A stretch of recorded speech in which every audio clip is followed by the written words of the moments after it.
ফায়সালা কোথায় কোথায় খালাস আমরা এই আশায় আছি যে ফায়সালা তো আসমানওয়ালা দিবে, ইসলামের বিজয় হবে, পৃথিবীময় ইসলামের খেলাফত উড়বে, কালেমার পতাকা উড়বে। খোদার কসম আগামী দিনে আরেকবার কসম খোদার নবী বলছে যদি ইসরাফিলের ফু দিতে আর একদিনও বাকি থাকে কিয়ামতের, তবুও মাহদী আসবে, দাজ্জাল বের হবে, যুদ্ধ হবে, ঈসা আলাইহিস সালাম আসমান থেকে নেমে আসবে, ইহুদিদের শেষ বেঈমানের পতন হবে, মৃত্যু হবে, আল্লাহর কালেমা ঈমানের পতাকা ইসলামের খেলাফা সারা পৃথিবীময় আরেকবার প্রতিষ্ঠিত হবে। খোদার কসম এটা আখিরি নবীর ফয়সালা।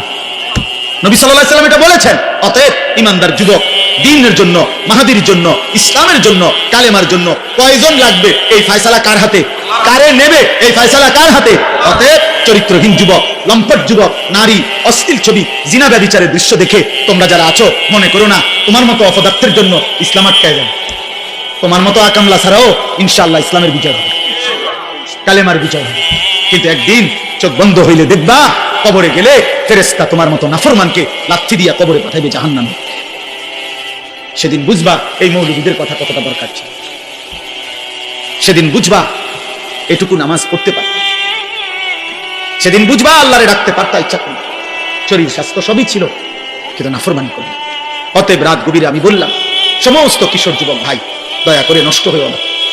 এই পৃথিবী তোমার মনে রাখবেন, কেউ তোমার জন্য বসে নাই রে আব্বা। তুমি অ্যাক্সিডেন্ট করে দেখো, পিছনের গাড়ি থামে না, ছাড়ি দিয়ে যায় না। কত সিএনজি প্রতিদিন অ্যাক্সিডেন্ট হয় না, কত গাড়ি, কত মানুষের লাশ করে থাকে, কত মানুষ আহত হয়ে পড়ে থাকে। হয়তো 5 মিনিট জ্যাম বাজে, 10 মিনিট জ্যাম বাজে, এরপরে আস্তে আস্তে ছাড়ি দিয়া সবাই চলে যায়। স্বার্থ করে এই দুনিয়া কেউ থামে না। ধোকা ধোকা। এই বন্ধু নামের যেসব শয়তান তোমার লগে এখন আড্ডা দেয়, নারী দেখে, ছবি দেখে, উলঙ্গ দৃশ্য দেখে, তোমারে ফুর্তি করে, এই হাইওয়ান তোমার বিপদে থাকবে না। তুমি পাওটা ভাঙ্গা দেখো আর ওরে কও বন্ধু তোর ফাড়ো তুই ভাঙ, সে জীবনে না বলে ভালো থাকিস। আচ্ছা দেখ, এই জন্য চরিত্রহীনের খপ্পরে পড়ো। আমি বললাম চরিত্রহীনের খপ্পরে পড়ো, নিজের চালাক মনে করো।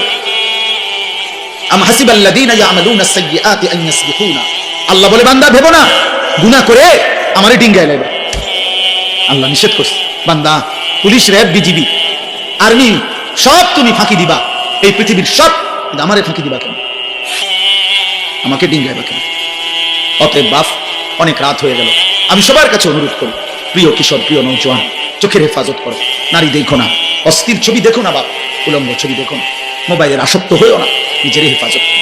5 ওয়াক্ত নামাজ পড়ো, ফজরের নামাজ কষ্ট করে হলেও জামাতের সাথে পড়ো। দেখবা ফজরের মুসল্লি যারা, আমি বলে গেলাম মাহাদির সৈনিক তারা, ফজরের মুসল্লি যারা দাজ্জালের বিরুদ্ধে লড়বে তারা, ফজরের বিশ্বময় কালেমার পতাকা উড়াবে তারা। এটা মাহাদির এবং ঈসার নেতৃত্বে দাজ্জালের বিরুদ্ধে, ইহুদিদের বিরুদ্ধে হাদিসের বক্তব্য হলো শেষ যুদ্ধ, চূড়ান্ত লড়াই ফজরের নামাজের পরে শুরু হবে। ফজরের মুসল্লিদেরকে সাথে নিয়ে মাহদী এবং ঈসা যুদ্ধ শুরু করবে। আসরের নামাজের ভিতরেই, আসরের ওয়াক্ত হইতে হইতেই দাজ্জাল নিহত হবে এবং সমস্ত ইহুদি নিহত হবে, এবং আসরের ওয়াক্তে মাহদী এবং ঈসার নেতৃত্বে মসজিদে আকসা বিজয়ের পতাকা, ঈমানের পতাকা উড়বে, সারা পৃথিবীময় ইসলামের খেলাফত প্রতিষ্ঠা।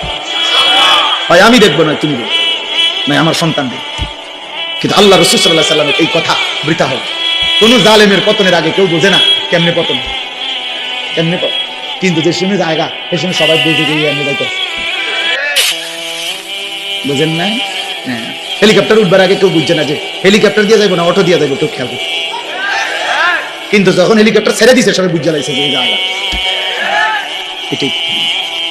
ফেরাউন মুসা আলাইহিস সালাম নদী দিয়া যে রাস্তা হয়েছে 12টা, 1 মিনিট শুনেন।